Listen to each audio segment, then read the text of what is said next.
Welcome to Divorce, Real Estate, and Mortgages, Principles for Realtors. My name is Rebecca.Thorburn, and I am a mortgage loan officer and certified divorce lending professional. I became a certified divorce lending professional so I could help people through the divorce process, hopefully simplifying their options for dividing residential real estate and setting them up for successful financial futures. I provide mortgage assistance to the divorcing and divorced, as well as their attorneys, both during and after the divorce process. The goals of this course are to help you represent your divorcing buyers, get the listing with divorcing sellers, and protect your commission through a successful transaction. The tips that I will share with you over the course of these 4 short videos are proven to give you an edge in getting the listing and successfully representing your clients. This video is focused on working with divorcing sellers. So let's get to it. A realtor's role is very different when they're working with a divorced or divorcing seller. The first thing is that patience, listening, and communication are more important than usual. If you are a successful realtor, then you know patience, listening, and communication are very important. But in a divorce situation, it becomes even more important. And I want to talk to you a little bit more about why. In a divorce situation, it is critical that you share the same information with both parties, preferably at the same time and in writing.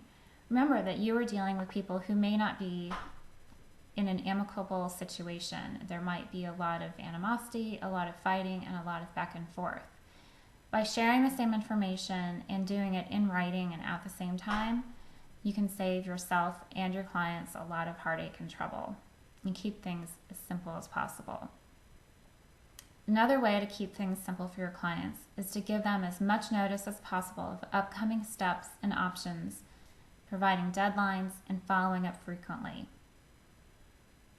Lastly, it's very important that you are prepared to involve your client's attorneys in any stalemates. You do have the ability to do this from a legal perspective, and it's very important that you do this, particularly if the court has ordered that the property be sold in a timely manner.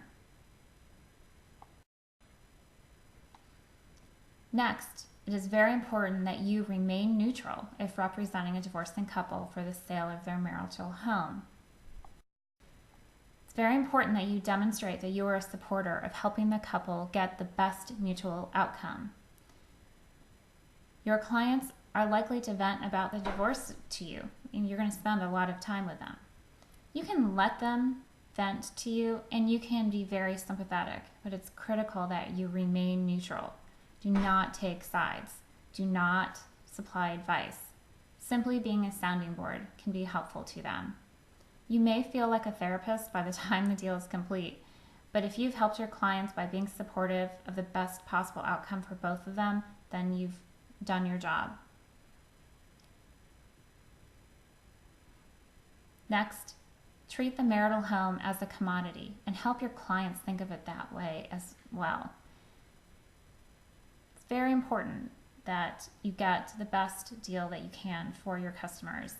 And that home can't be thought of as something very emotional if your clients are trying to sell it. They have to think about it as a commodity to keep things moving along. Another thing to remember here is that realtors often represent their friends.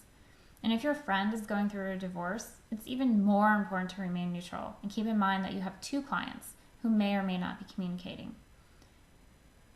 Remaining neutral may mean twice as much work in the communication that you're doing because you may have to communicate with each spouse separately. But that extra time up front could save you time and a lot of trouble later on.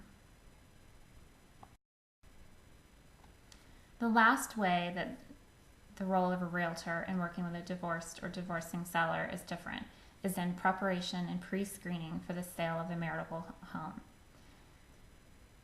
And that's the topic of the next video, so I hope you'll join me there.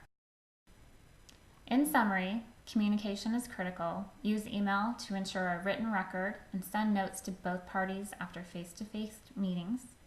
Be prepared. It may take longer to get approval on contracts, showing times, etc. Listen, be sympathetic, but remain neutral, and focus on the best mutual outcome. Want to learn more? Go to Rebecca'sHomeLoans.com for additional courses, articles, and free downloadable content.